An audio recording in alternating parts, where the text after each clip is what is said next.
मागता चरण सेवा अखंडित चरण सेवा अखंडित चरण सेवा अखंडित हे देवा मागता चरण सेवा अखंडित चरण सेवा अखंडित चरण सेवा अखंडित हे देवा मागता चरण सेवा अखंडित चरण सेवा अखंडित चरण सेवा अखंडित हे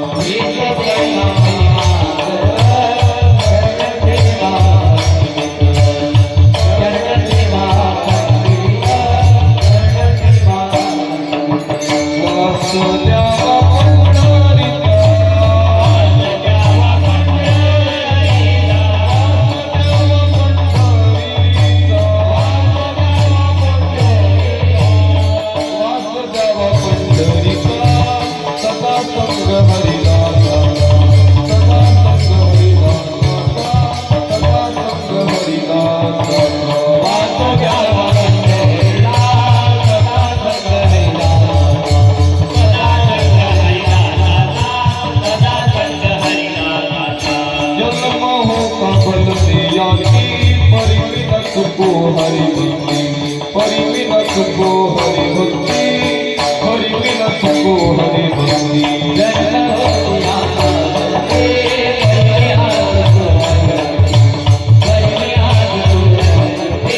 विठ्ठल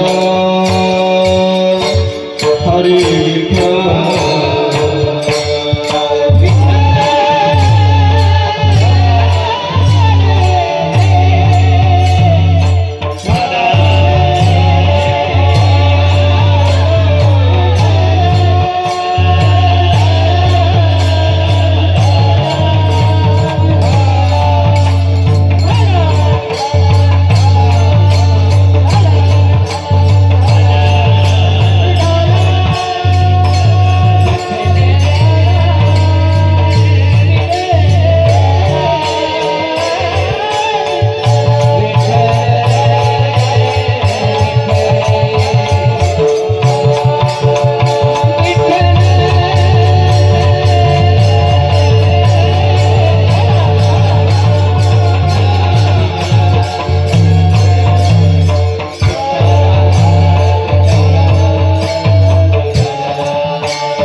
हेची देवा पै मागत हेची देवा पै मागत चरण सेवा अखंडित वास द्यावा पंढरीचा सदा संग हरिदासाचा जन्म हो का बलते याती जन्म हो का बलते याती परी मिन चुको हरिभक्ती वास द्यावा पंढरीचा सदा संग हरिदासाचा नामा मने कमळापती हेची द्यावे पुढता पुढती नामा मने कमळापती हेची द्यावे पुढता पुढती वास द्यावा पंढरीचा सदा संग हरिदासाचा विठ्ठला विठ्ठला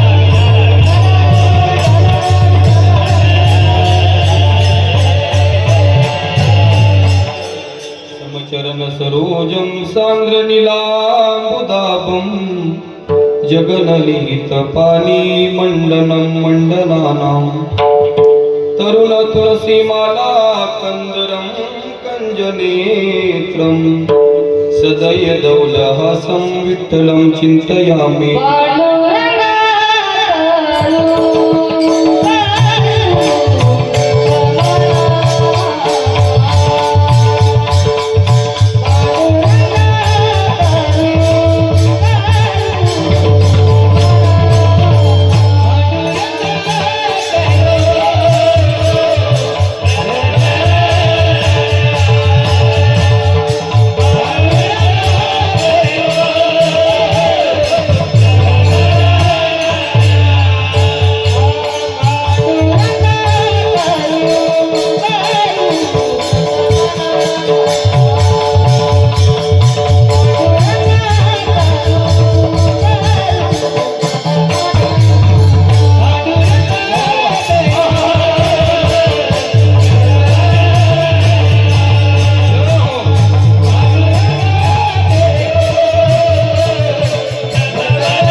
मन मन दुसरे चरण संताच्या त्यांच्या कृपादाने कथेचा विस्तारो बाबाजी सद्गुरुदास तुका अलंकापुरी रम्य सिंहासनस्थं पदं भुज तेजस्प्रदिक् प्रदेशम् विधिन्द्रादि देव सदा स्तूयमानं समाधिस्थमूर्तिं भजे ज्ञानदेवम्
नमो ज्ञानेश्वरा नमो ज्ञानेश्वरा निवृत्ती उदारा सोपान देवा मुक्ताबाई नमो त्रिभुवन पावनी अद्यत्रे जननी देवाचे सच्चिदानंद रूपाय विशोत्पत्त्यादिहितवे तापत्रय विनाशाय श्रीकृष्णाय वयं नमः नमो सद्गुरु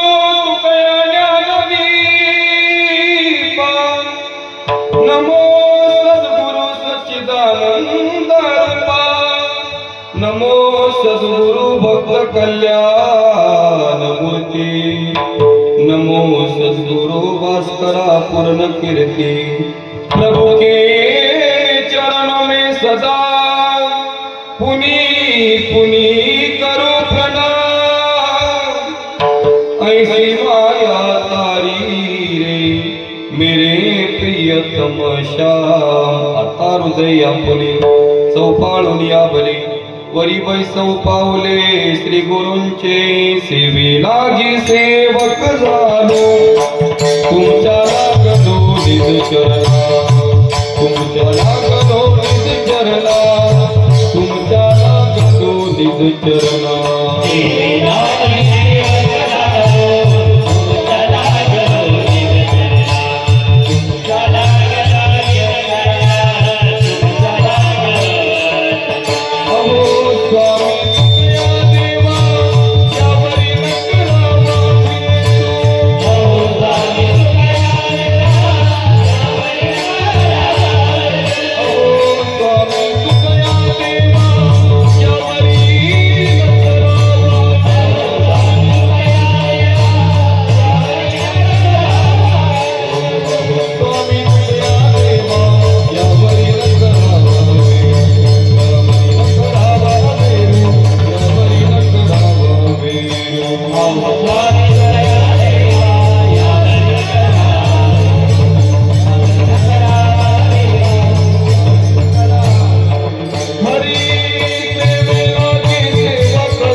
या बरी न करावा अवेरू हेची देवा पै मागत हेची देवा पै मागत चरण सेवा अखंडित वास द्यावा पंढरीचा सदा संग हरिदासाचा प्रस्तुत प्राप्त प्रसंगी कीर्तन रूपे सेवेकरता घेतलेला अभंग भगवान पंढरीश पांडुरंग परमात्म्याचे लाडके लढीवाळ श्री संत नामदेव महाराज यांचा 4 चरणाचा मागणी पर प्रकरणातील अभंग सेवेकरता घेतलेला आहे. विठ्ठल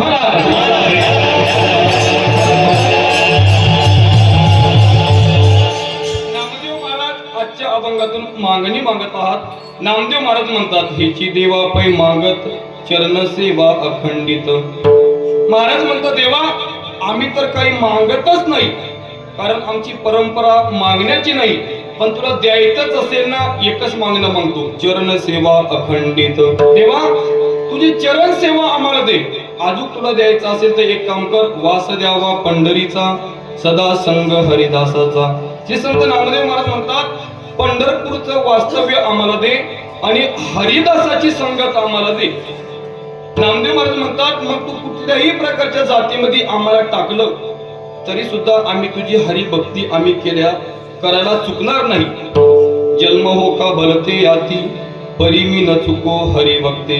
नामदेव महाराज देवाला कमलापती म्हणतात देवा द्यायचं असेल तर हेच दे. काय हेची देवा पै मागत चरण सेवा अखंडित. चरण सेवा नामदेव महाराज म्हणतात नामा म्हणे कमलापती हेची द्यावे पुढता पुढती वास द्यावा पंढरीचा सदा संग हरिदासाचा. जरा अभंगाचा सरळ सरळ भावार्थ.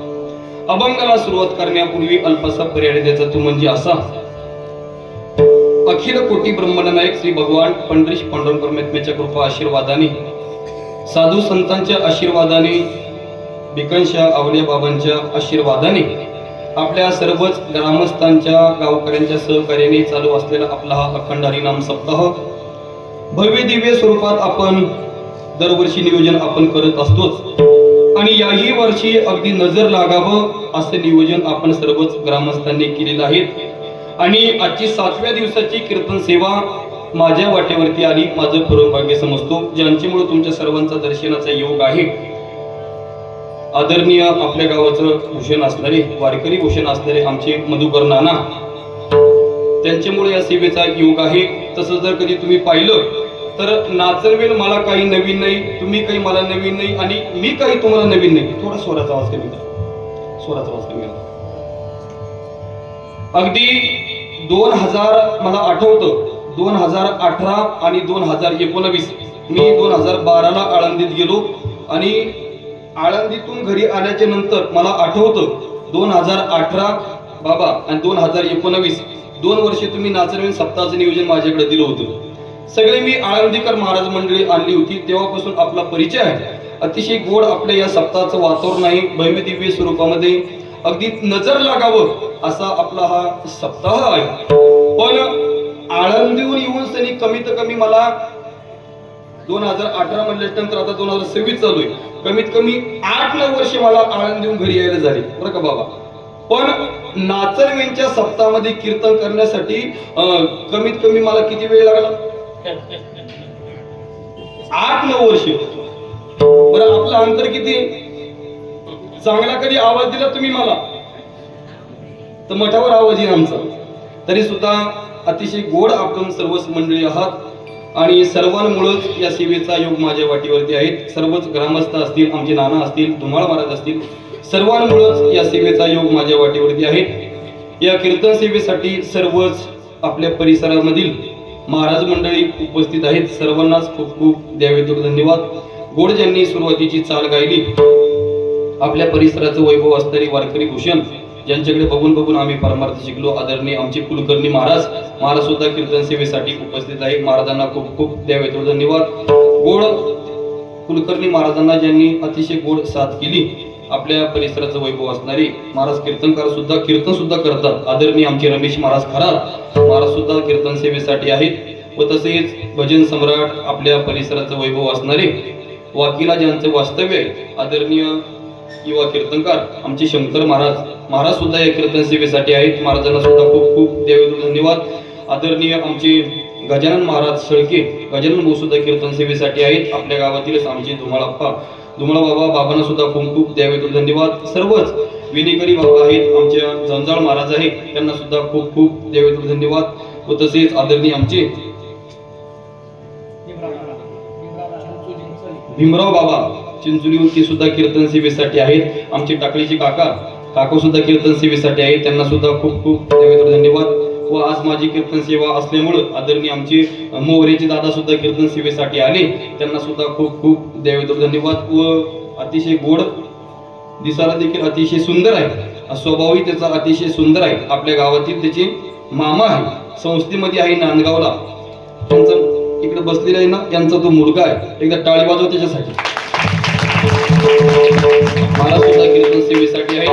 अतिशय गोड मृदंगाची साथ जे करताय आपल्या परिसराचं वैभव असणारे भूषण असणारे आमचे भरत महाराज पठाडे. भरत महाराज सुस्तर आहे पण गरीबाचे भरत महाराज पठाडे येते वेज म्हणून आमचे भरत महाराज सुद्धा आहे. तसेच आपल्या परिसराचं वैभव असणारे प्रसाद महाराज असतील, गावातील ओम महाराज असतील, सर्वच मंडळी कीर्तन सेवेसाठी आहेत. गोड हार्मोनियमची साथ करत आहे आमचे कैलास बाबा सुद्धा कीर्तन सेवेसाठी आहेत. आमचे गोड सनईची साथ करताय बोदेगावचे महाराज सुद्धा आज कीर्तन सेवेसाठी आलेले आहेत त्यांना सुद्धा खूप खूप द्यावे तो धन्यवाद. आज कीर्तन सेवेसाठी 7 दिवस ज्यांच्या मुखातून आपण श्रीमद भागवत कथा श्रवण केली धनंजय महाराज मस्के त्यांच्या कथेला साथ करण्यासाठी आमचे लहाने बंधू गजानन महाराज डामाले ते सुद्धा आज कीर्तन सेवेसाठी आहेत. सर्वच ग्रामस्थ या कीर्तन सेवेसाठी आहेत. सर्वच आमच्या ज्ञानाई वारकरी शिक्षण संस्थेमधील विद्यार्थी देखील कीर्तन सेवेसाठी आहेत त्यांना सुद्धा खूप खूप द्यावे तो धन्यवाद. माझा आवाज तुमच्यापर्यंत अतिशय तसं जर कधी पाहिला तर माझा आवाज असा भासाडा आहे पण अतिशय या माईक मधून गोड आवाज देण्याचं काम आमचे कल्याण भाऊ करताय. एकदा त्यांच्यासाठी टाळी वाजवा. वारकरी संप्रदायामध्ये आपण म्हणत असतो बघा, मी नेहमी सांगत असतो वारकरी संप्रदायामध्ये आपण म्हणतो मृदंगाचा बादशाह, आपण सहज म्हणतो गायनाचा बादशाह, कीर्तनाचा बादशाह, पण साऊंड सिस्टीमचा बादशाह कोण असेल तर ते आमचे कल्याण भाऊ. एकदा त्यांच्यासाठी टाळी वाजवा. त्यांचा माईकच सुंदर नाही, mike is the best is the operator म्हणून कल्याण भाऊ सुद्धा आहेत त्यांना सुद्धा खूप खूप द्यावे तो धन्यवाद. त्यांचे सर्व सहकारी कीर्तन सेवेसाठी आहेत सर्वांनाच खूप खूप द्यावे तो धन्यवाद. तुम्ही म्हणसान महाराज सगळ्यांचेच नावं घेतली मग आम्ही का तुझी बाण कोरले का? तुम्ही सुद्धा सर्वजण कीर्तन सेवेसाठी आहेत. वारकरी संप्रदायाच्या मुखाण्यामध्ये तुमच्या सर्वांचं नाव घेतो बघा. ज्ञानोबराच्या चरणी फुल वाहतो वाकून, तुकोबराच्या चरणी फुल वाहतो वाकून, तुमच्या सर्वांचं नाव घेतो भिकांश या आवल्या बाबाचा मान राखून. सर्वजण कीर्तन सेवेसाठी आहेत. पुढे सरकले ते बरं होईल. पुरुष मंडळ महिला मंडळ या थोडं पुढं या पुढं. विठाला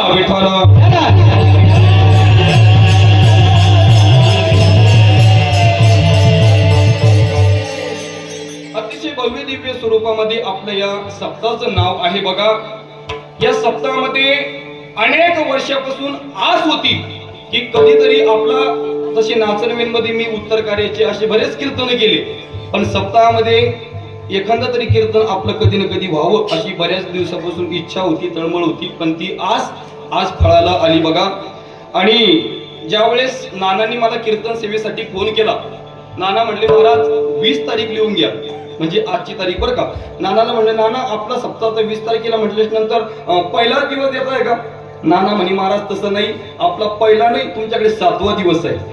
म्हणून बघा मागणीपर प्रकरणातील अभंग मी सेवेकरता घेतलाय, नामदेव महाराजांचा अभंग सेवेकरता घेतलाय. माझ्याकडे आता सव्वा तास सेवा करण्यासाठी वेळ आहे. फक्त सर्वांना एकच विनंती करेल, ज्या वेळेस विठ्ठल विठ्ठल भजन होईल त्या वेळेस हाताने टाळी आणि मुखाने नाम विठाला विठाला.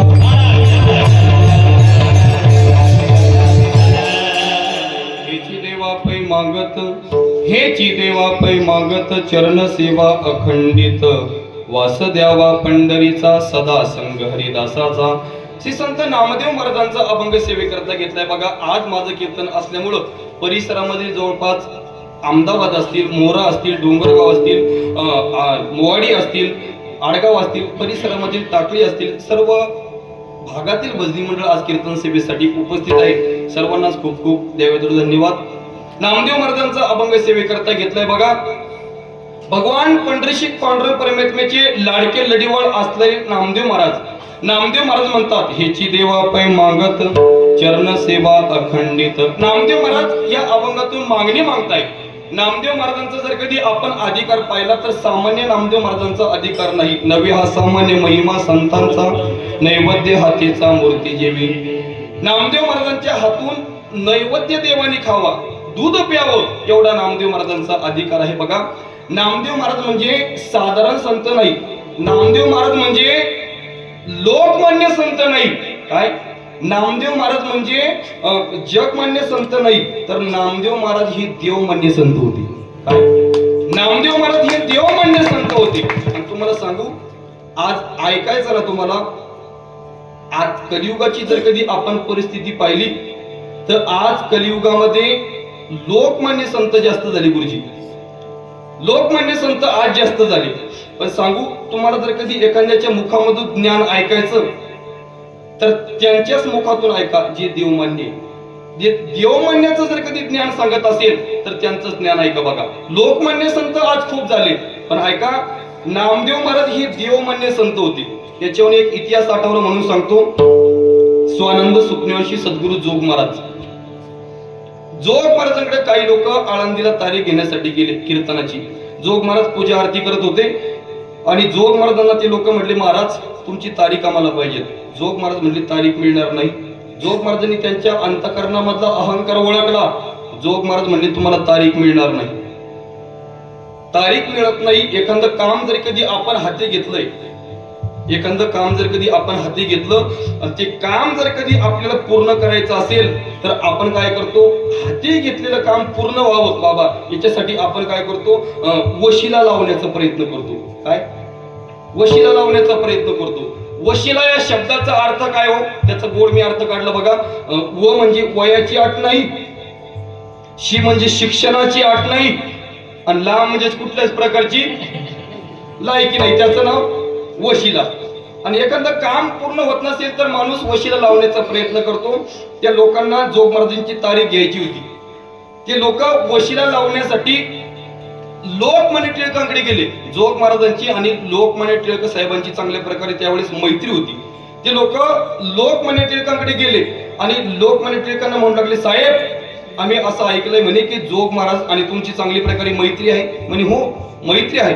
म्हणे आमचं एक काम आहे, म्हणे त्यांची तारीख आमच्या गावामध्ये तुम्ही घेऊन द्या. म्हणे तारीख देत नाही का ते? म्हणे नाही देत. म्हणे पैसे गिसे काही बोलले का तुम्ही?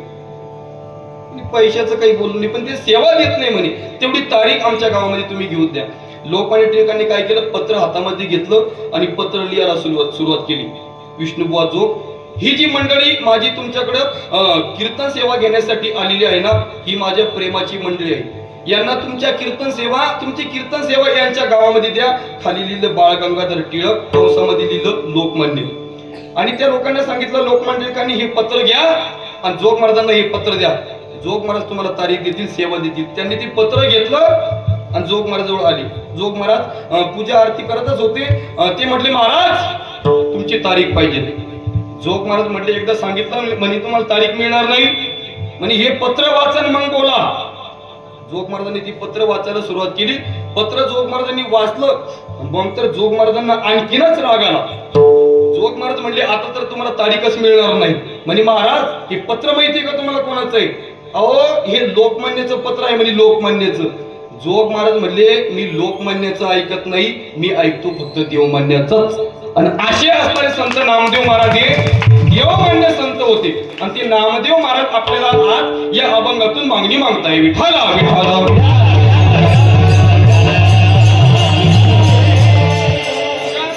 मागणीपर आजचा हा कीर्तन सेवेकरता घेतला जो अभंग आहे तर तो मागणीपर प्रकरणातील आहे. बघा, वारकरी संप्रदायाचे काही नियम आहे.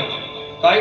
वारकरी संप्रदायाचे काही लिखित नियम आहे, काही अलिखित नियम आहे. मी तुम्हाला लिखित नियमही सांगतो आणि अलिखित नियमही सांगतो. वारकरी संप्रदायाचा अलिखित नियम आहे मेजर, कीर्तनकाराने कीर्तनामध्ये पहिल्या दिवशी नामपर प्रकरणातील अभंग सेवेकरता घ्यावा.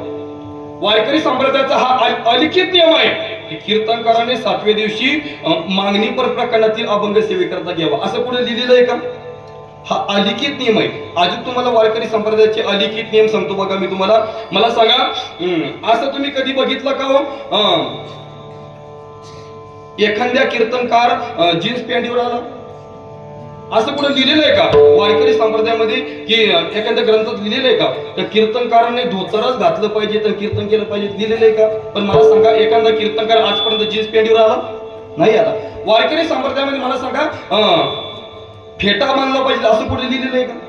पण मला सांगा एखादा कीर्तनकार टोपी घालून आला असं तुम्ही कधी पाहिलं? वारकरी संप्रदायाचे हे अलिखित नियम आहे.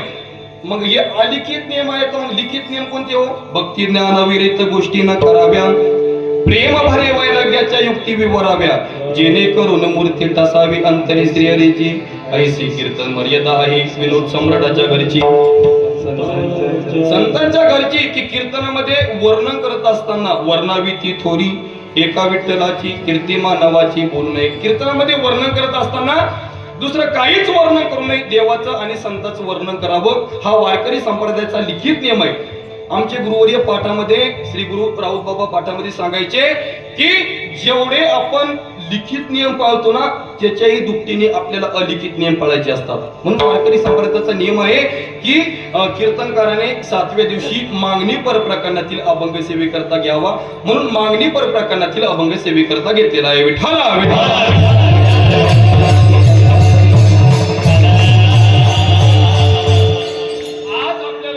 मागणी करायची बघा 7व्या दिवशी मागणी पर प्रकरणातील अभंग सेवेकरता घ्यावं लागतं. म्हणून या नियमाप्रमाणे आज देवाकडे आपल्याला मागणी करायची. मागणी करण्याचा अधिकार त्यालाच आहे.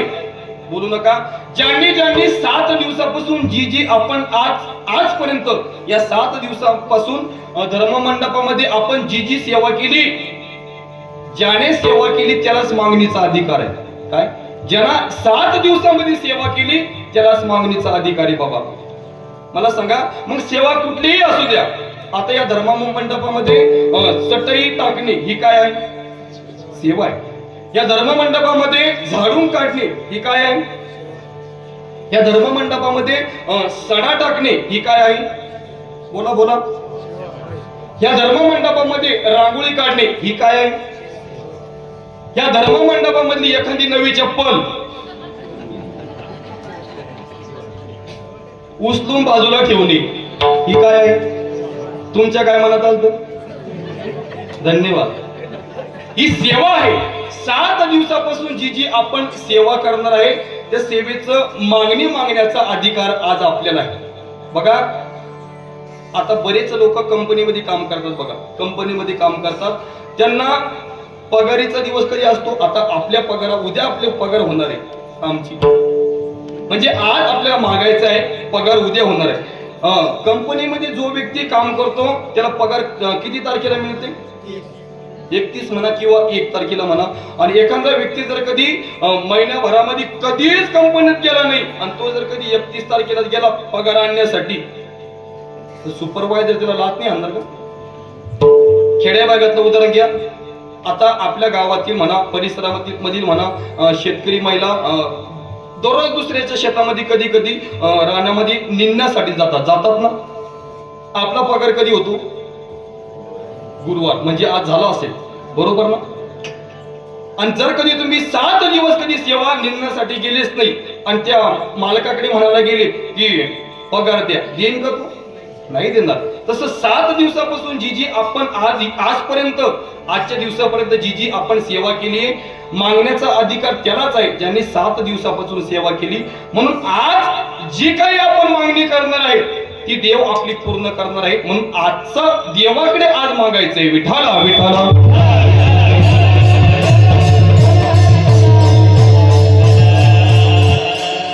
मग मागत असताना काही मागाव का हो?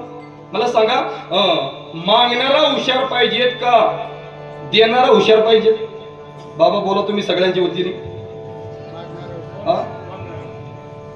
मागणारा हुशार पाहिजेत का देणारा हुशार पाहिजे? बदलू नका बरं. एकदमच सांगा. काही देणारा म्हणले काही मागणारा म्हणताय. मागणारा हुशार पाहिजेत का देणारा हुशार पाहिजेत? मागणारा हुशार पाहिजेत. बदलू नका फक्त. एक दिवस काय झालं, कर्णाच्या स्वप्नामध्ये देवता आले. काय? सूर्य देवता आले आणि सूर्य देवताने सांगितलं कर्णा उद्या तुझ्याकडे इंद्र येणार आहे आणि इंद्र तुझे कवच कुंडल मागणार आहे. आणि ज्या दिवशी तू इंद्राला कवच कुंडल देशील त्या दिवशी तुझं रामनाम सत्य, त्या दिवशी तू मरशील. दुसऱ्या दिवशी तसंच झालं. इंद्राने काय केलं, ऋषीचं रूप धारण केलं आणि कर्णाच्या दारामध्ये गेला. आवाज दिला, ओम भगवती भिक्षांदी. आवाज दिला. कर्ण बाहेर आला आणि कर्णाने त्या ऋषीवर याला विचारलं, ऋषीवर या मागा काय मागायचं तर. त्या ऋषीवर यानं सांगितलं, कर्णा मी जे तुला आज मागणार आहे ते आजपर्यंत तुला कोणीच मागणार नाही, तू देशील का. त्यावेळेस कर्ण म्हटला, ऋषीवर्य हा कर्णाचा दरबार आहे, आजपर्यंत इथून कोणी वापस गेला नाही, मागा तुम्हाला काय मागायचं असेल तर. त्या ऋषीवर्यानं सांगितलं, कर्णा मला तुझं कवच कुंडल हवंय. कर्णाला कुठल्याही प्रकारचा विचार केला नाही. कोश घरामध्ये गेला, तलवार हातामध्ये घेतली, बाहेर आला, आपलं कवच कुंडल स्वतःच्या हाताने कापलं आणि त्या ऋषीच्या हातामध्ये दिलं. ऋषीच्या हातामध्ये दिलं आणि सूर्यास्ताला गेला. सूर्य देवताने सांगितलं होतं की ज्या वेळेस सूर्य अस्ताला जाईल तुझा मृत्यू 100% तुला मृत्यू येईल. कवच कुंडल हातामध्ये दिलं. त्यावेळेस तो इंद्र ऋषीचं रूप धारण करून तो ऋषी कर्णाला म्हणत होता, कर्णा विजयी भव. काय असं म्हटल्यानंतर कर्णाला थोडा राग आला. इंद्राचा असं आहे, इंद्राला भक्ती सहन होत नाही, कुत्र्याला गती सहन होत नाही, माणसाला प्रगती सहन होत नाही. काय इंद्राला भक्ती सहन होत नाही, कुत्र्याला गती सहन होत नाही आणि माणसाला प्रगती सहन होत नाही. इंद्राला राग आला आणि कर्णाला राग आला आणि कर्ण इंद्राला म्हटला, इंद्रा तुला काय वाटतं म्हणे मी तुला ओळखलं नाही. अरे ऋषीचं रूप धारण करून तू आला, पण माझ्या बापाने रात्री स्वप्नात येऊन सांगितलं होतं की उद्या इंद्र तुझ्या दारामध्ये ऋषीचं रूप धारण करून येणार आहे आणि कवच कुंडल मागणार आहे. ज्या दिवशी तू कवच कुंडल देशील तुझा मृत्यू होईल. कर्णाला राग आला आणि कर्ण म्हटला, इंद्र अरे कवच कुंडल काय, तू जर कधी माझा प्राणही मागितला असता ना तर मी तो प्राण दिला असता. राग आला कर्णाला, राग आला, एवढा राग आला, लालबुंद तो कर्ण झाला. राग आला आणि कर्ण इंद्राला म्हणू लागला, इंद्रा एक लक्षात ठेव, देवाचा तू या संसारामध्ये इतिहास घडेल. काय या संसारामध्ये इतिहास घडेल. देवाचा तू देव जरी असेल पण एक दिवस इंद्र कर्णाच्या दरबारामध्ये भीक मागण्यासाठी होता. मग आता सांगा, मागणारा श्रेष्ठ असेल का पाहिजेत का देणार आहोत.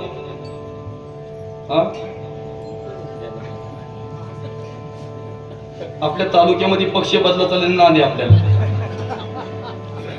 आता म्हणताय कोण, मागणारा श्रेष्ठ पाहिजेत. हेही मी तुम्हाला पटवून देतो, मागणारेही श्रेष्ठ पाहिजेत आणि देणाराही श्रेष्ठ पाहिजेत. एका व्यक्तीला नाना देव प्रसन्न झाला आणि देव त्या व्यक्तीला म्हटलं, माग म्हणजे तुला काय मागायचं तर, माग काय मागायचं तर. तो म्हटला, आज नाही उद्या मागेल. येऊ द्या बाबा. उद्या लोक म्हणाला असे म्हणाला बसले, राम महाराजच्या कीर्तनाला कुत्रे नव्हते. एका व्यक्तीला देव प्रसन्न झाला आणि देव त्याला म्हटला, माग काय मागायचं तर. तो व्यक्ती म्हटला, आज नाही उद्या मी तुला मागेल. तो व्यक्ती घरी आला, मुलगा घरी आला आणि बाबाला विचारू लागला, वडिलाला विचारू लागला, बाबा मला देव प्रसन्न झाला, सांगा मी देवाला काय मागू. वडिलांनी सांगितलं, अरे कोरोनाच्या काळामध्ये थोडी सप्ते वगैरे बंद होते, कीर्तन बंद होते, एक काम कर, थोडी आपली हानी झाली पैशाची, एक काम कर 4-5 किलो सोनं मागून घे. सांगितलं, बाबा ठीक आहे. आईकडे गेला आणि आईला म्हणू लागला, आई देव मला प्रसन्न झाला, देवाला मी काय मागू, काय मागू. आईनं सांगितलं, बाळा मला दृष्टी नाही, तुला सुनाला सगळ्यांना हे जग पाहावं अशी माझी इच्छा आहे, देवाला एक काम कर, दृष्टी मागून घे. सांगितलं, आई मागून घेतो. पत्नीकडे गेला आणि पत्नीने म्हणू लागला, अगं देव मला प्रसन्न झाला, मी देवाला काय मागू. तिने सांगितलं, 4-5 वर्ष आपल्या लग्न होऊन झाले, अजून आपल्याला मूल बाळ नाही, देवाला काय करा, एखादं मूल मागून घ्या. सांगितलं, ठीक आहे मागून घेतो. आणि तो दुसऱ्या दिवशी देवाकडे गेला आणि देव म्हणला, मागतो का म्हणे, ठीक आहे मागतो. पण देवाने एक आड धरली. देव म्हणे माग, पण एकाच वाक्यामध्ये तुला जेवढं मागायचं असेल एकाच वाक्यामध्ये माग. तो म्हणला एकाच वाक्यामध्ये मागतो. त्याला देवाकडे मागणी केली, काय, मेरी माँ देखे सोने के मैलों में पोता. कळलं का तुम्हाला. पुन्हा सांगू का, मेरी माँ देखे सोने के महलों में पोता. अहो त्याने एकाच वाक्यामध्ये तीन मागण्या केल्या. कशी, मेरी माँ देखे म्हणजे आईला डोळे द्यावं लागेल, देवाने तथाच तू म्हटलं. मेरी माँ देखी सोने के महलू म्हणजे सोन्याचा महल सुद्धा देवाला द्यावा लागला.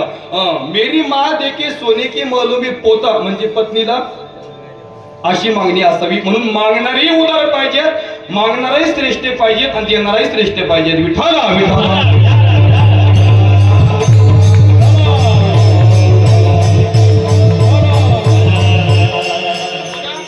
ज्याच्याकडे आपण मानतोय ना ज्याच्याकडेही ती गोष्टी पाहिजेत. एखाद्याकडे कधी रहिमन महाराजचा एक दोहा आहे बघा, मला तो दोहा आठवत नाही पण त्या दोह्याचा अर्थ सांगतो.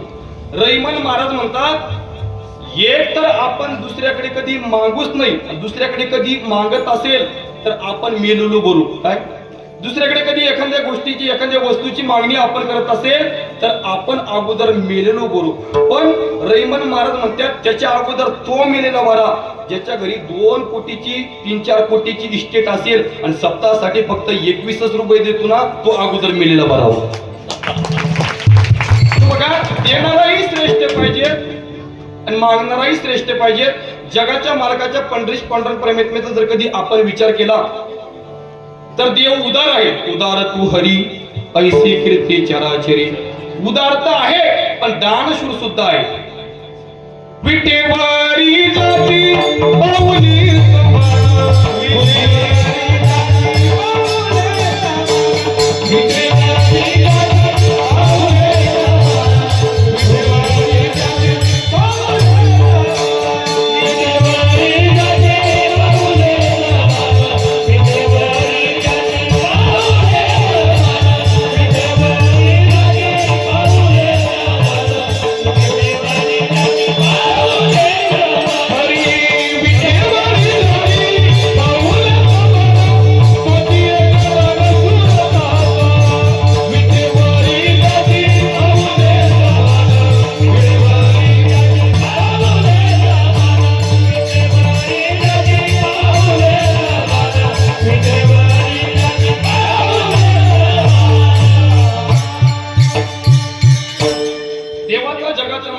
पंढरीश पांडुरंग परमेत्मेचा जर कधी विचार केला तर दानशूर कोण असेल.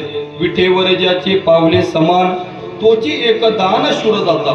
आणि त्या देवाकडे ज्या वेळेस नामदेव महाराज दर्शनाला जायचे त्यावेळेस पंढरीश पांडुरंग परमेत्मेचं ज्या वेळेस नामदेव महाराज दर्शन करण्यासाठी जायचे मान खाली झालेली असायची.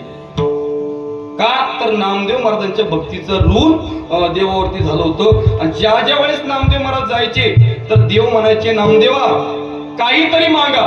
पण नामदेव महाराज म्हणायचे काय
सर्वांसाठी वाचवा. काही नाही महाराज, रमेश महाराज, गजानन महाराज, शंकर महाराज प्रमाण आलं की बिंदास प्रमाण द्यायचं बरं का. कारण माझा थोडा आवाज बसलाय, सर्दी मला आता कार्यक्रम चालूच आहे. पण प्रमाण आलं का बिंदास द्यायचं, बसत नसलं तरी द्यायचं. ही ओढून काढून का व्हायना बसवण्याचा प्रयत्न करेल. काही नाही, अतिशय गोड वातावरण आहे बघा.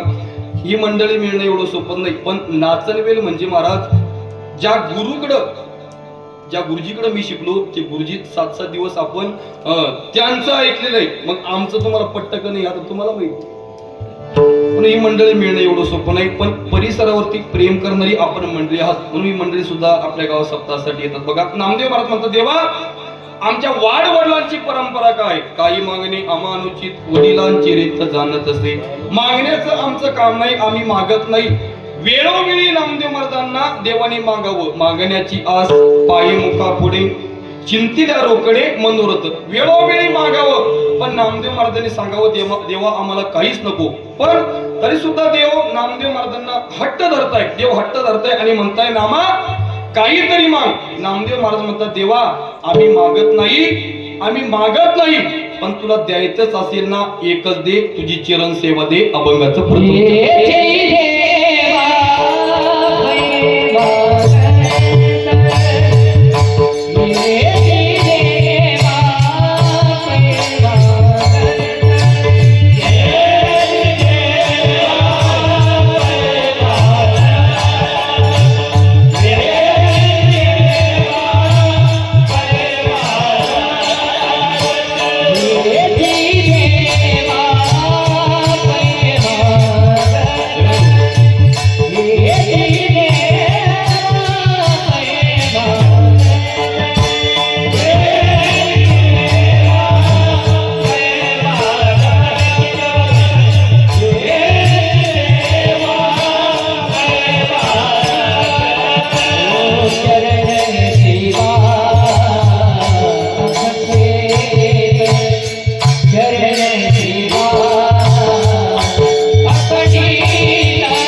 शंकर महाराजसाठी.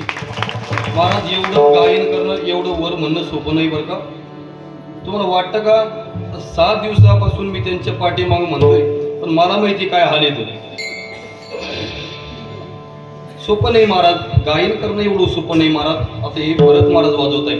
आता सर्वांना माहिती महाराज अहमदाबादची सगळी मंडळी या पोरांनी महाराज खूप खूप कष्ट घेतले मृदंग शिकण्यासाठी. मृदंग शिकणं एवढं सोपं नाही महाराज. काही म्हणतात ना इकून तर वाजवू नाही.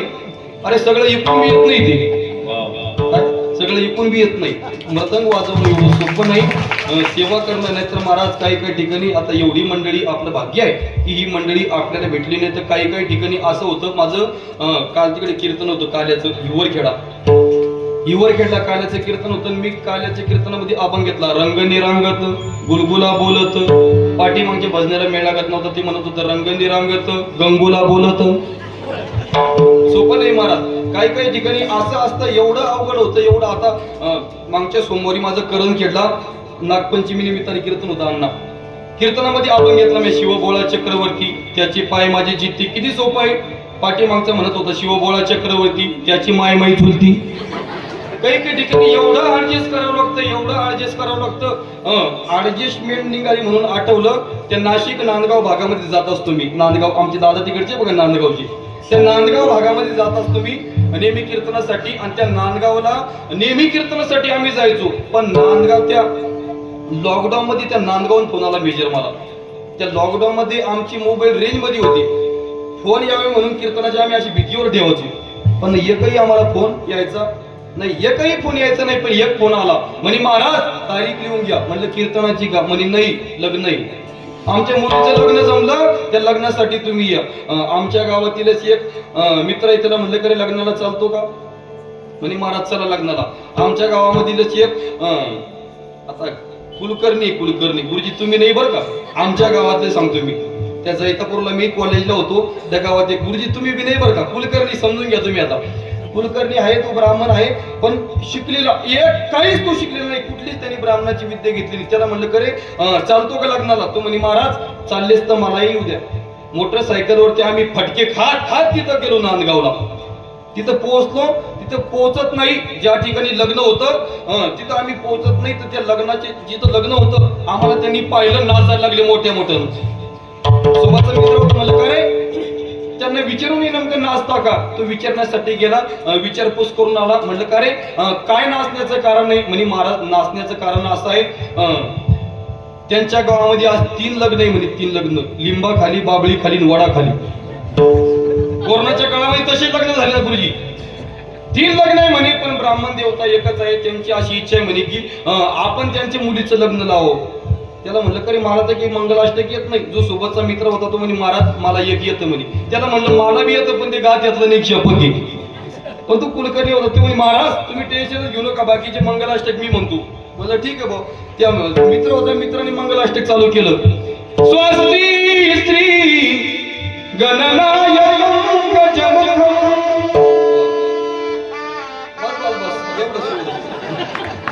एकदा टाळी वाजवायला सदैसाठी एक मंगलाष्टक म्हणलं आणि नंतर मी दुसरं मंगलाष्टक चालू केलं.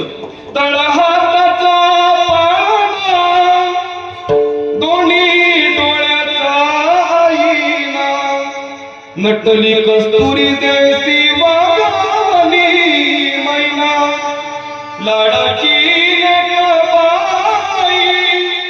लोक म्हणजे लग्न आहे का काय? दुसरं मंगलाष्टक मी म्हणलं, तो कुलकर्णी होता, त्याने असं भस्कन माझ्याकडून माईक हिसकून घेतला आणि त्याने मंगलाष्टक चालू केले. ऐका कक्का किक्की कुकुके गाई, कक्का किक्की कुकुके गाई, चच्चा चिची चुचू चुचू. त्या कुलकर्णी म्हणला अरे भाऊ असे मंगलाष्टक म्हणत असता का? तो म्हणे महाराज मंगलाष्टक तुमच्याही पाठ नव्हते, मंगलाष्टक माझेही पाठ नव्हते, मी कशी ऍडजस्टमेंट केली. त्याला म्हणलं अशी ऍडजस्टमेंट करत असतात का? तशी काही काही ठिकाणी महाराज गुरुजी अशी ऍडजस्टमेंट करावी लागते. आपण काही म्हणावं ते काही म्हणतात. जालन्याकडे माझं कीर्तन होतं, सगळं कीर्तन संपत आलं, पण कोणीच काही प्रमाण दिलं नाही. भजनेला एवढे भजने होते, कोणाच प्रमाण दिलं नाही. शेवटी मी एकच म्हटलं अतिशय भव्य दिव्य वातावरण म्हणलं आपल्या सप्ताहाचं, पण मला एकाच गोष्टीचा खेद वाटतो म्हणलं की एकाही भजनाला एकाही गायकांना प्रमाण दिलं नाही. लगे एका भजनाला प्रमाण चालू केलं. नको खेद करू पण त्या गोष्टीचा असं असतं का? पण नाही बघा, आपलं काहीतरी भाग्य आहे. एकदा वाजवा बरं टाळी सर्वांसाठी. पुढे चालवत आपलं नामदेव महाराज. नामदेव महाराज म्हणतात देवा एक तर आम्ही मागतच नाही, काय मागण्याची आमची जात नाही, पण तुला द्यायचंच असेल तर तू काय दे? चरण सेवा दे. काय हेची देवा पै मागत चरण सेवा अखंडित. साधू संतांची अनेक साधू संतांची प्रमाणे बघा, अभंग बघा. नामदेव महाराज असे तुकोबराय सुद्धा म्हणतात हेची दान दे गा देवा तुझा विसर न व्हावा. तुकोबराय म्हणतात देवा तुझा विसर आम्हाला झाला नाही पाहिजे. तुकोबराय म्हणतात देवा न लगे मुक्ती धन संपदा. तुकोबराय म्हणतात धन नको आम्हाला, संपदा नको आम्हाला, काय दे? संत संगती दे. धन बघा, संत हे धन मागत नाही आणि आपण काय मागतो? वाढावे संतान, गृही व्हावे धनधान्य. आपण नेहमी धन मागत असतो बघा. पण बघा मी नेहमी सांगत असतो धन सुद्धा माणसाला प्रारब्धाने मिळतं. अन्नमान धन हे तो प्रारब्ध आधीन. आपल्या प्रारब्धामध्ये जर कधी धन असेल तर ते धन आपल्याला मिळतं. आपल्या प्रारब्धामध्ये अन्न असेल तर ते आपल्याला मिळतं. आपल्या प्रारब्धामध्ये जर कधी मान नसेल, कितीही आपण प्रयत्न केला तर तो मान आपल्याला मिळत नाही. मी नेहमी सांगत असतो बघा, धनाच्या प्रत्येक जण आपण पाठी मागावं का? तर धनावंता लागी सर्व मान्यता आहे जगी. ज्याच्याकडे धन आहे त्यालाच आज मान्यता आहे बघा. पण ऐका, धनाच्या पाठीमागं तर आपण लागलोच पाहिजे बघा. मी नेहमी सांगत असतो व्यवहारामध्ये असो किंवा परमार्थामध्ये असो, अण्णा कुठलंही कार्य आपल्याला करायचं असेल तर धनाची खूप गरज आहे. धन हे खूप गरजेचं आहे. खूप माणसाला धन कमवलं पाहिजे. मी नेहमी सांगत असतो एकाचा आपला 50-50 लाखाचा बंगला पाहिजे. एकाचा 50-50 लाखाचा बंगला पाहिजे. पण त्याच 50 लाखाच्या बंगल्यामध्ये एका बाजूला ज्ञानोबाराची ज्ञानेश्वरी, एका बाजूला तुकोबारायचा गाथा असेल, त्या घरासारखं श्रीमंत घर कोणतं खूप आपण धन कमवलं पाहिजे. तो मी नेहमी सांगतो एवढं आपण धन कमवलं पाहिजे की आपल्या खिशामध्ये पैशांचा खळखळाट असला पाहिजे, पण त्याच्या पाठीमागे कोणाचा तळतळाट नसला पाहिजे. वा वा.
जोडून या धन उत्तम व्यवहारे उदास विचारे वेच करी. तुकोबारे म्हणतात धन व्यवहारामध्ये असो किंवा परमार्थामध्ये असो कुठल्याही कार्य करायचं असेल तर धन खूप महत्वाचं आहे, पण धन चांगल्या माध्यमातून आपण कमवलं पाहिजे. लोकांची मुंडकी म्हणून धन आपण कमवलं नाही पाहिजे. बघा, चांगल्या माध्यमातून धन आपण कमवलं पाहिजे. मुद्दा असा चालू होता आपला की काही गोष्टी माणसाला प्रारब्धाने मिळत असतात, तसं धन सुद्धा माणसाला प्रारब्धाने मिळतं. काही गोष्टी माणसाला प्रारब्धाने मिळत असतात. त्या जैतापूर म्हणून गाव आहे तिकडं, हातनूरकडं, कन्नडच्या पलीकडे. तिथं मी काही दिवस शिकण्यासाठी होतो. 15वी पर्यंत मी तिथे शिकण्यासाठी होतो. आणि तिथं एक माझा मित्र आहे श्याम नावाचा, लहानपणापासून माझा मित्र होतो. आणि मी ज्यावेळेस आळंदीहून घरी आलो, गाडीमध्ये चाललो होतो, माझ्यासोबत 2-3 मित्र होते. त्याला गाडी थांबवली आणि मला म्हणलं, ओ रामभाऊ थांब दर सर. म्हटलं करे काय म्हणतो? बाकीची जी मंडळी म्हणे महाराज डायरेक्ट तुमचं नाव घेतो नेमकं. म्हटलं काही नाही, माझा मित्र आहे. बरं बरं. मी खाली उतरलो, तो मला म्हणू लागला, रामभाऊ खूप अवघड झालं म्हणे. काय झालं? कोणी गेलं का? कोणी गेलं नाही म्हणे, पण लय अवघड झालं. काय झालं काय नेमकं सांग ना, काही पैसे गिशे पाहिजे तुला? पण नाही पण लय अवघड झालं. मला सांग ना काय झालं? काही नाही, आमच्या शेजारच्यानं बोर घेतला, एवढं पाणी लागलं त्याला, एवढं पाणी लागलं की त्या बोरच्या वरून पाणी जवळ एवढं पाणी लागलं. काय सांगतो मी, काही गोष्टी प्रारब्धाने मिळत असतात. तो म्हटला महाराज एवढं पाणी लागलं, पण म्हणे महाराज गरीब रामभाऊ तुला पाणी कळतं का म्हणे? पाणी. त्याला असं नारळ दिलं माझ्या हातामध्ये, मला पाणी सांग म्हणे. पाणी. म्हणलं पाणी तर काही कळत नाही गाड्या मला. म्हणे काय बोलतो राव तू, किती गावाचे पाणी पितो, तुला पाणी सांगता येत नाही का? त्याला म्हणलं नाही गड्या, मला पाणी काही सांगता येत नाही. म्हटलं गड्या मला काही जमणार नाही, तू कोणालाही सांग. त्यांना काय केलं आबा, 500-500च्या 20 नोटा ठेवल्या नारळाच्या खाली. मग तर मला झरी दिसायला लागली पाण्याच्या अन्नात. त्याला म्हणलं मला पाणी कळत नसतं तर एवढे गाव फिरलो असतो का? अरे म्हणलं मला पाणी कळतं. पण कळतं ना, चल म्हणे शेतामध्ये. शेतामध्ये मला घेऊन गेला. म्हणे शेजाऱ्याचा बोर आहे, त्याला खूप पाणी लागलं आणि मलाही पाणी लागलं पाहिजे, मलाही पाणी लागलं पाहिजे, त्याच्याही पेक्षा जास्त पाणी लागले पाहिजे. पण एक काम कर म्हणे, त्याला जिथून पाणी लागेल ना त्याचं पाणी बंद झालं पाहिजे तर ते पाणी मला लागलं पाहिजे.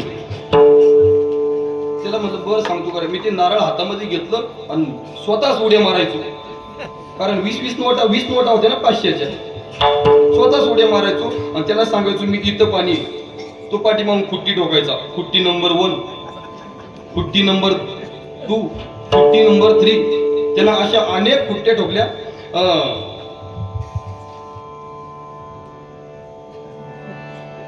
चांगले ऐकताय तुम्ही.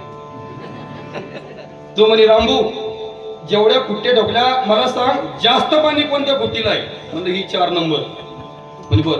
म्हणलं त्याला एक मी आड घातली. म्हणलं 4 नंबरच्या खुट्टीला पाणी आहे, पण कमीत कमी तुला 3000 फूट बोर घ्यावं लागेल. तो 3000 ना, 3000 घेतो महाराज. त्याच दिवशी त्याने ती बोरवाली बोलवले आणि काम चालू केलं. पण जगातला सगळ्यात मूर्ख पानोड्या मी, पाणी सांगून तिथेच थांबणारा. 1000 फूट बोर गेला फुफाटात.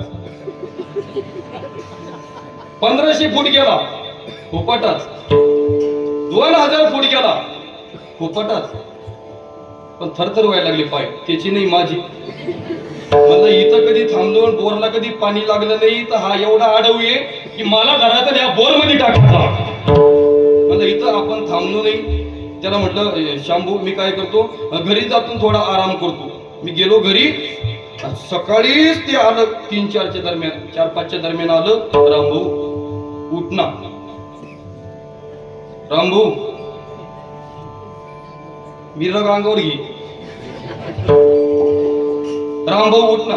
मी काही सकाळपर्यंत उठलो नाही, पण त्यांना उठवलं. तो मला म्हटला तुझं वाटोळ होईल, वाटोळ होईल तुझं. काय म्हटला? वाटोळ होईल तुझं. म्हटलं माझं होईल तेव्हा होईल, माझं होईल तेव्हा होईल, पण माझ्या हाताला तुझं आजच झालं. सांगायचं काय, काही गोष्टी माणसाला प्रारब्धाने मिळत असतात. अन्न मान धन, याला बोरला पाणी लागलं ना आपल्याला लागेल अशी अपेक्षा कधीच धरू नका. काही गोष्टी माणसाला प्रारब्धाने मिळत असतात. बघा 2-4 वर्षापूर्वी रेल्वे स्टेशनवरती एक भिकारीन गाणं म्हणायची. गाणं म्हटल्यानंतर तुम्हाला तिचं नाव आठवण बघा, तेरी मेरी मेरी तेरी. काय नाव? एका रात्रीमध्ये एवढी फेमस झाली, जी भीक मागायची एका रात्रीमध्ये कोट्यवधी रुपये तिने कमवली. कोट्यवधी रुपये. 4-5 वर्षापूर्वी गणपतीच्या पिरियड मध्ये एक छोट्या मुलाचं गाणं आलं होतं बघा, कोणतं? आमच्या पप्पाने गणपती. ते पोरग सुद्धा एवढं गाजलं की कोट्यवधी रुपयाची त्याने इस्टेट कमवली. आता ते जाऊ द्या. मागच्या वर्षी ज्यावेळेस आपण वारीला गेलो होतो, वारीला आपण सगळे, त्या वारीमध्ये एका छोट्या मुलीची गवळण गाजली. कोणती? रडू नको बाळा, मी पाण्याला जाते, पाणी घेऊन येते. आता पाण्याला गेल्याच नंतर पाणीच आणणार आहे ती का राखेला आणणार आहे का? पण ती गवळण एवढी गाजली बाबा, खोटं सांगत नाही. ती मुलगी ज्या महाराजाकडे शिकायला आहे का, त्या महाराजांना मी फोन केला सेवेसाठी. एवढी कीर्तन करत नाही ती, सहज फोन केला, सांगितलं ते दीदीची तारीख आमच्या गावामध्ये घेऊन द्या. ती म्हणे महाराज 25,000 लागत. सांगायचं काय, काही गोष्टी माणसाला प्रारब्धाने मिळत असतात. प्रारब्धामध्ये कधी असेल तर ते आपल्याला मिळतात. बघा आता 2-4 दिवस काय झाले अण्णा, आमच्या गावामध्ये ती लॉटरीचं नसते का, ती लॉटरी, ती तिकीट फाडली एका आजीनं. त्या आजीला स्कॉर्पिओ गाडी लागली, स्कॉर्पिओ. पण 4-5 दिवस मला झोप नाही आली. म्हणलं आपणही फाडून पहा. मी पावती फाडली, मला शेगडी लागली, बसा शकत. काही गोष्टी माणसाला प्रारब्धाने मिळत असतात. बघा धन माणसाला प्रारब्धाने मिळतं, मान सुद्धा माणसाला प्रारब्धाने मिळतो. रामायण आपल्याला सर्वांना माहिती आहे. त्या रामायणामध्ये कैकेयी मातेने 2 वर मागून घेतले. पहिल्या वरामध्ये मागितलं भरताला गादी, आणि दुसऱ्या वरात मागितलं रामप्रभूला वनवास. रामप्रभू वनवासाला निघून जातात. भरत आणि शत्रुघ्न आपल्या मामाच्या गावाला गेलेले असतात. ज्या वेळेस भरतजी अयोध्येमध्ये वापस पुन्हा येतात, त्यावेळेस भरतासाठी अयोध्येमधले सगळे दरवाजे बंद झालेले असतात. भरतजी विचार करतात, नेमकं माझं असं काय चुकलं की अयोध्येमधलं माझ्यासोबत कोणीच बोलत नाही, नेमकं माझं असं काय चुकलं. आणि ज्या वेळेस ते भरतजी आईच्या राजमहालामध्ये येतात, त्यावेळेस कैकेयी मातेकडून ऐकून माहिती पडतं. कैकेयी माता म्हणते, भरत मी 2 वर मागून घेतले, तुझ्यासाठी मी राजगादी मागितली आणि रामप्रभूसाठी मी वनवास मागितला. हे शब्द ज्यावेळेस भरतजीच्या कानावरती पडतात ना, ते भरतजी ढास रडतात. एवढे रडतात ते भरतजी स्वतःच्या आईला श्राप देतात. ते भरतजी म्हणतात, आई या जगामध्ये आता कैकेयी नाव तुझं आता कोणी ठेवणार नाही. भरतजीचा श्राप आहे. आहे का तुमच्या गावाच्या कधी कैकेयी? नाही. भरतजीचा श्राप आहे. पण ते भरतजी रामप्रभूला अयोध्येमध्ये पुन्हा आणण्याचं ठरवतात. अयोध्येमध्ये आणण्याचं ठरवतात. अहो रामप्रभूचा जर कधी आपण विचार केला, पता पता तिनका जोड़ते जाते हैं महीनों के वासी जंगल में कुटी बनाते हैं. पण ते भरतजी विचार करतात की माझा भाऊ, माझा दादा अयोध्येमध्ये आला पाहिजे. ते भरतजी काय करतात, अयोध्येमधलं सगळं वैभव घेतात. बालदार असेल, चोपदार असेल, सगळं सिंहासन असेल, सगळं वैभव घेतात आणि अरण्यामध्ये जातात. भरत चला रे अपने भैया को मनाने, भरत चला रे अपने भैया को मनाने, भैया को बनाने राजा को मनाने, मैया को मनाने भरत चला रे अपने राजा को मनाने. ज्यावेळेस भरतजी अरण्यामध्ये येतात त्यावेळेस रामप्रभू हे चित्रकूट पर्वतापर्यंत आलेले असतात बघा. आणि रामप्रभूच्या अंगामध्ये ती कपडे ज्यावेळेस भरतजी पाहतात ढाई मोकळूंचे भरतजी रडतात आणि आलिंगन देतात आणि म्हणतात दादा दादा मला माफ करा, माझ्या आईच्या मूर्खपणामुळं माझी आई असं वागल्यामुळे दादा तुम्हाला वनवासाला यावं लागलं, दादा मला माफ करा. माफी मागतात भरतजी. पण रामप्रभू म्हणतात की भरता ज्या अर्थी मला वनवासाला यावं लागलं ना आईचा दोष नाही, आईला तू दोष देऊ नको. माय कै ना दोषी नवे दोषी जात राज्य त्याग कानन यात्रा सर्व कर्म जात. खेळ चाललासे माझ्या पूर्व संचिताचा पराधीन आहे जगती पुत्र मानवाचा दोष ना कुणाचा. जरा मरण यातून सुटला कोण प्राणी जात दुःख मुक्त जगला कारे कोण जीवनात. वर्धमान ते चाले मार्गरीशयाचा पराधीन आहे जगती पुत्र मानवाचा दोष ना कुणाचा. आणि हे सांगितल्याच्या नंतर ते भरतजी एवढे रडतात त्यावेळेस रामप्रभू सांगतात भरत रडू नको, नको अश्रू गाळू आता पुसलोचनास. तुझा आणि माझा आहे वेगळा प्रवास. अयोध्येत हो तू राजा रंग मी बनीचा पराधीन आहे जगती पुत्र मानवाचा दोष ना कोणाचा. त्याच्यातून तुम्हाला मला एकच गोष्ट सांगायची आहे. अहो दुसऱ्या दिवशी रामप्रभूला राजगादी मिळणार होती की नाही, पण राजगादी न मिळता वनवासाला जावं लागलं का. प्रारब्धीची जोडी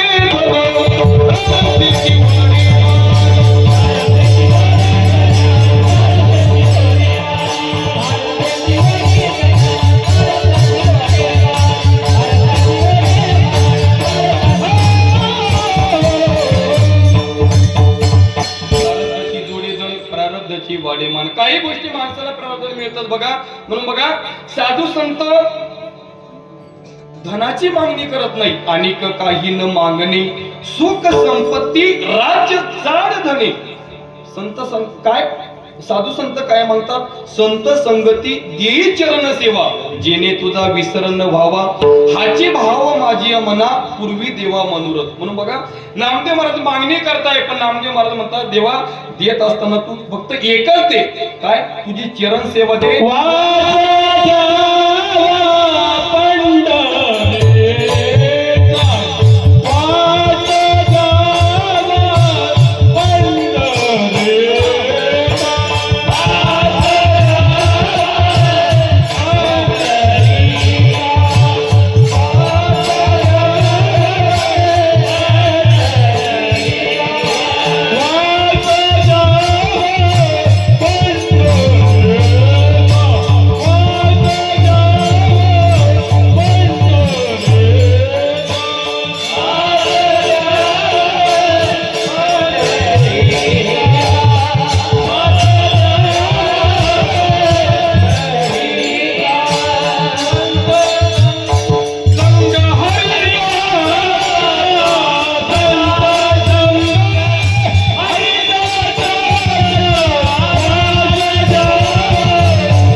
नामदेव महाराज म्हणतात देवा आम्ही मागतच नाही पण तुझी चरण सेवा आम्ही मागतो.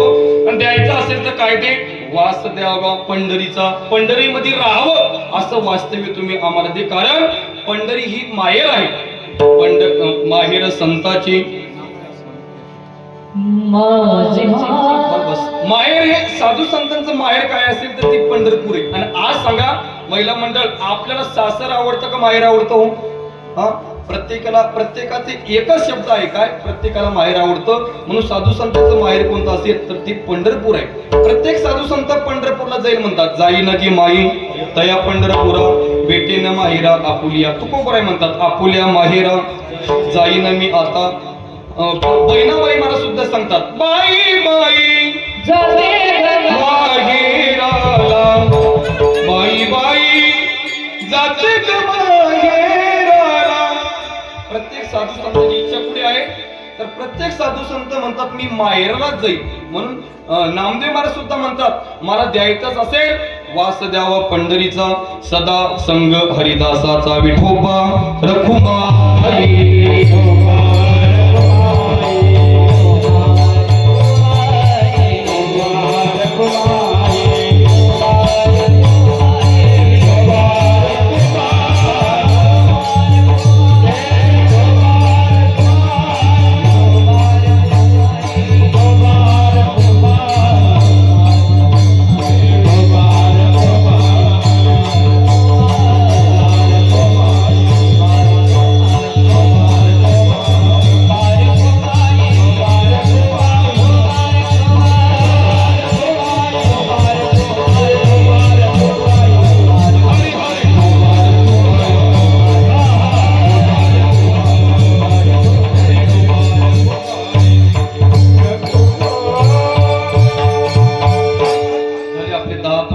शिल्लक राहिले, पण तुम्ही काही कोणी टाळी वाजवली नाही, विठ्ठल विठ्ठल भजन म्हणलं नाही म्हणलं का बाज आता राहू द्या. खरं सांगा बरं, वाजवली का टाळी? तुम्हाला तुमच्या शेजारी शपथ आहे कोणाच वाजवली नाही. पण आता सर्वांना विनंती करतो, महिला मंडळ पुरुष मंडळ सर्वांनी वर हात करा. आणि शेजारच्या वरती ध्यान ठेवा. तुम्ही करायचे वर हात आणि तो घालायचा तुमच्या खिशात हात. पद्धत असते बघा काही काहींची पद्धत असते 2 मिनिटं खाली करा खाली. पद्धत सांगतो. आता काही भागामध्ये असते बघा, असं म्हणतात मेजर भाग बदलला की भाषा बदलते, बरोबर ना? भाग बदलला की भाषा बदलते, पद्धत बदलते. मी तिकडे परभणी भागामध्ये नेहमी कीर्तनासाठी जात असतो गुरुजी. परभणी भागामध्ये आता मागच्या महिन्यामध्ये मी त्या परभणीला कीर्तनाला गेलो आणि तिथल्या महिला मंडळ माझ्याकडे आल्या आणि मला म्हटलं महाराज तुम्ही कधी आल्या म्हटल्यानंतर खाली पाहिलं, म्हटलं धोत्राच्या ऐवजी की लुगडं तर नाही घातलं. भाग बदलला की भाषा बदलते. आता काही भागामध्ये अशी पद्धत आहे, कीर्तन संपलं महाराज खाली बसले, कोणी 100 कोणी 200 कोणी 500 असं दक्षिणा देतात. आपल्या गावात आहे ही पद्धत? चांगली पद्धत चालू करा आजपासून. हा करा, वर हात करा सर्वांनी. 2 मिनिटं महिला मंडळ पुरुष मंडळ सर्वांनी वर हात करायचे. हरी ज्ञानोबा राया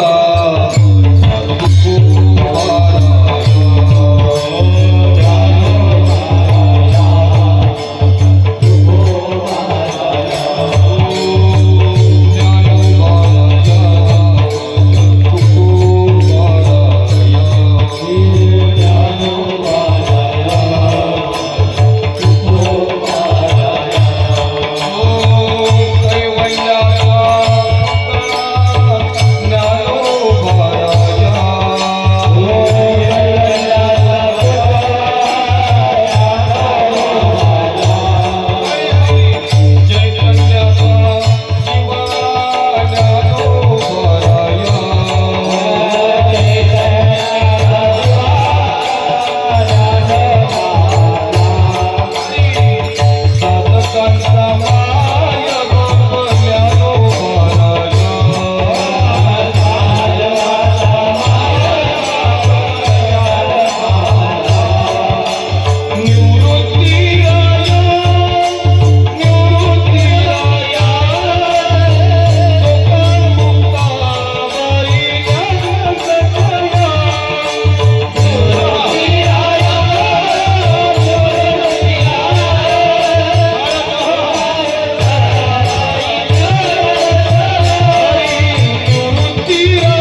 गोड भजन केलं बघा. आणि भजन केलं पाहिजे. भजन कधी केलं पाहिजे? भजन करू बरी जबानी मी बुढ़ापा कितने देखा है, बुढ़ापे में बकरे हो जाओगे, भजन तुम सुन नहीं पाओगे, बुढ़ापे में अंधे हो जाओगे. भजन केलं पाहिजे बघा. जोपर्यंत आपण तरुण आहोत तेव्हाच आपण भजन केलं पाहिजे. कारण साधू संतांनी वेळोवेळी आपल्याला उपदेश केलाय. काकडा हे प्रकरण कधी आपण पाहिलं? पिंगळा असेल, पिंगळा म्हणत नाही मी, पण पिंगळा असेल, मुका असेल, बैरा असेल, अनेक अनेक रूप घेऊन त्यांनी साधू संतांनी आपल्याला जागे केले. उठा उठा की जी माई बाप, कैसी लागली झोप, उठा उठा की जी माई बाप, कैसी लागली झोप, उठा उठा की जी माई बाप, कैसी लागली झोप, उठा उठा की जी माई बाप, कैसी लागली झोप, उठा उठा की जी माई बाप, कैसी लागली झोप, उठा उठा की जी माई बाप, कैसी लागली झोप, उठा उठा की जी माई बाप, कैसी लागली झोप, उठा उठा की जी माई बाप, कैसी लागली झोप.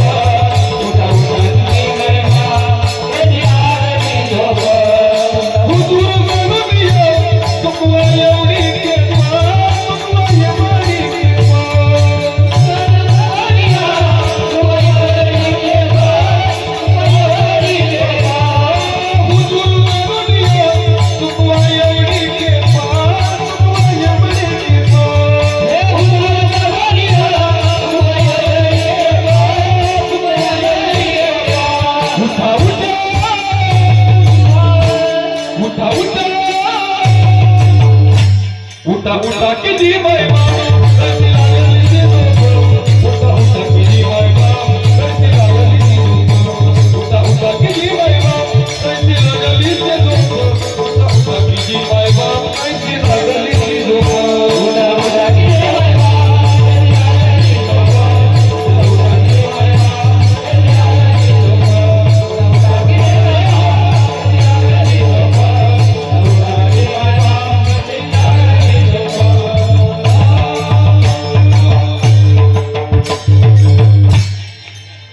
साधू संतांनी बघा वेळोवेळी आपल्याला जागे केले म्हणून देवाचे आपल्यावरती उपकार आहे. देवाने हा अनमोल किमतीचा नरदे आपल्याला दिला ना, त्याचं चिंतन आपण केलं पाहिजे. म्हणून बघा नामदेव महाराज या अभंगातून मागणी मागताय. आपण देखील मागणी मागावी. बघा आपण मागणी मागावी पण स्वतःसाठी नाही.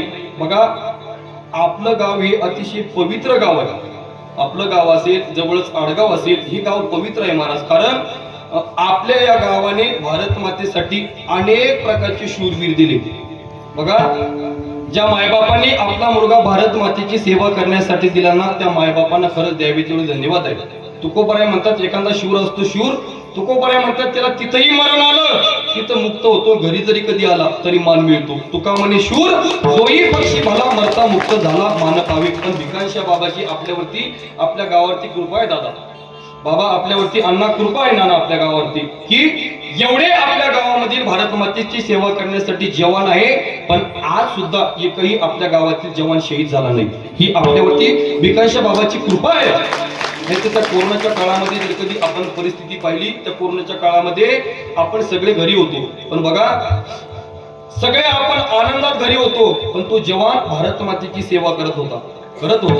त्या कोरोनाच्या काळामध्ये 2018 साली त्या कोल्हापूरचा एक ऋषिकेश जोंधळे नावाचा जवान शहीद झाला बघा.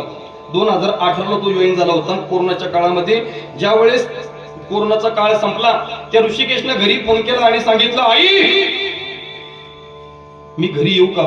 त्या ऋषिकेशच्या आईने सांगितलं ऋषिकेश अरे तुझंच घर आहे आणि असं का म्हणतो तू, राजा घरी ये. त्या ऋषिकेशने सांगितलं आई मी दिवाळीला घरी येणार आहे. दिवाळीचा 1 महिना राहिला होता, तो ऋषिकेश सेवा करत होता.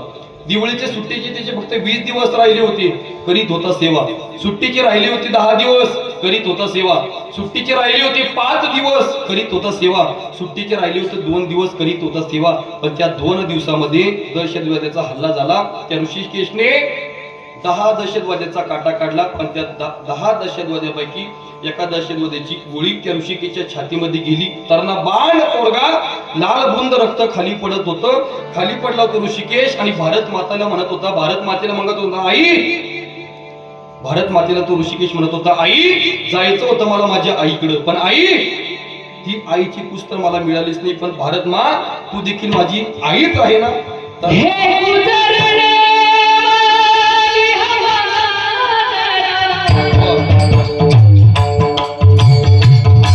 हे गुजरणे वाली हवा जरा. मेरी काम करने दिया.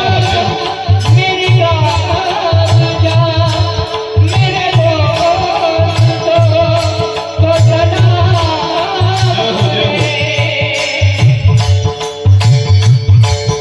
वही थोड़ी दूर है मेरा उस गए मेरी पूर्णिमा मेरी माँ के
तुमची जोंधळे भारत मातेला विनंती करत होता, पाय जोडत होता.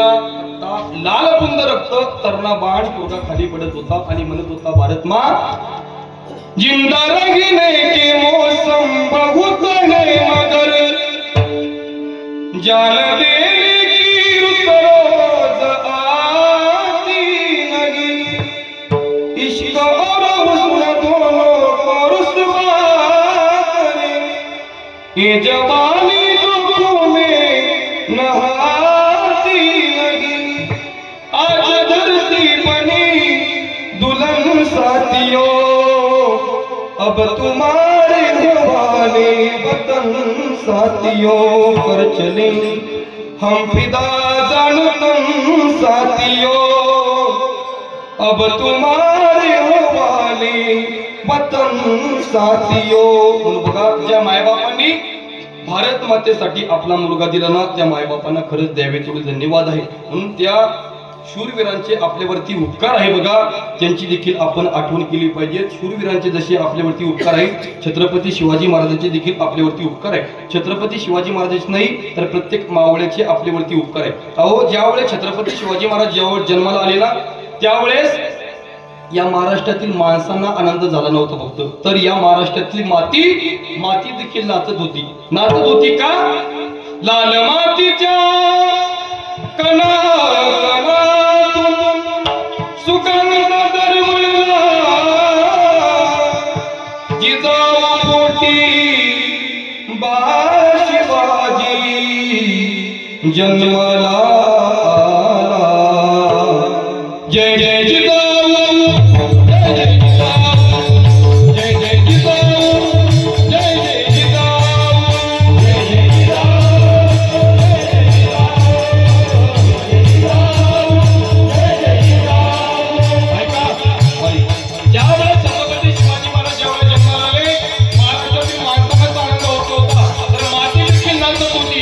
का नाचत होती? तर अन्यायाचा कोथळा बाहेर काढणारा महाराज जन्माला आला, याचा आनंद त्या मातीला होता.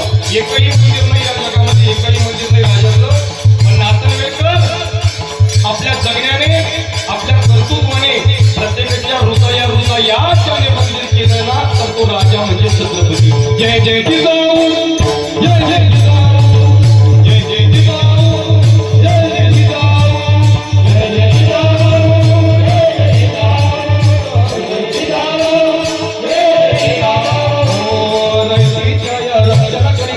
उचलली तलवार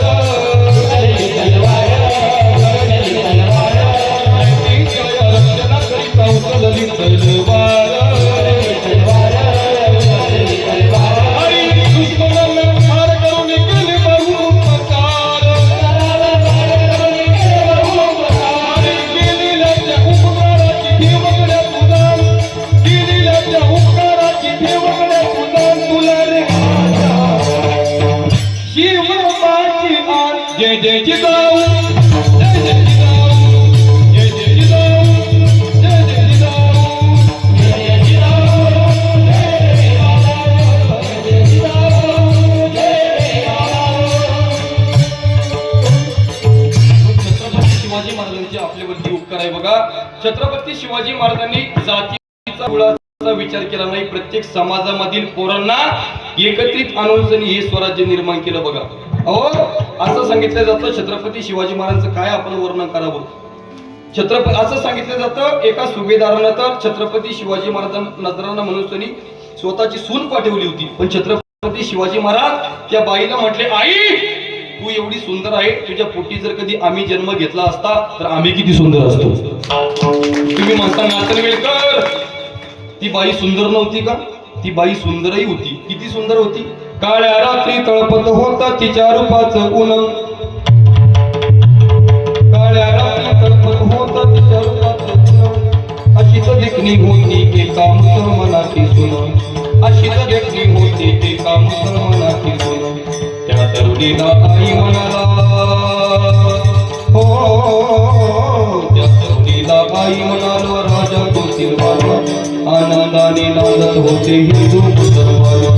आनंदाने नांदत होते हिंदू मुसलमान.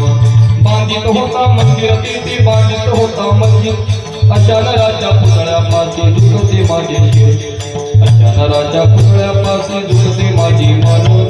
आनंदाने नांदत होते हिंदू मुसलमान.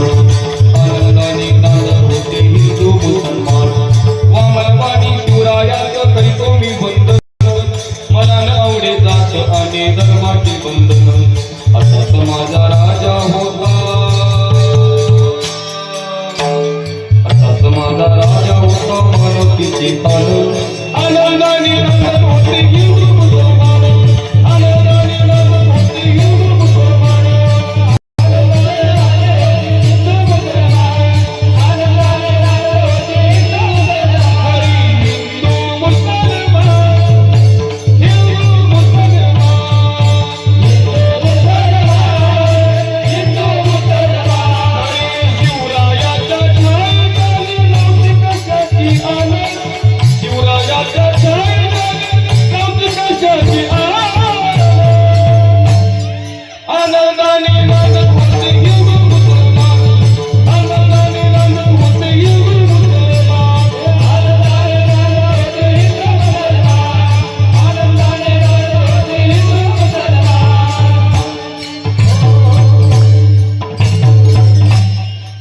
छत्रपती शिवाजी महाराजांचे देखील आपल्यावरती उपकार आहे. याची देखील कधीतरी आठवण आपण केली पाहिजे बघा. म्हणून मागणं मागावं. या शूरवीरांसाठी मागणी मागावी. प्रत्येकाने मागणी मागावं. म्हणून नामदेव महाराज सुद्धा मागणी मागतात बघा. नामदेव महाराज म्हणतात, वासुदेवा पंढरीचा सदा संग हरिदासाचा. नामदेव महाराज म्हणतात, देवा दुसरं काही नको. जन्म हो का भलते याती परी मी न चुको हरिभक्ती. नामा म्हणे कमळापती हेची द्या पुढता पुढती. वासुदेवा पंढरीचा सदा संग हरिदासाचा. ज्ञानेश्वर मावली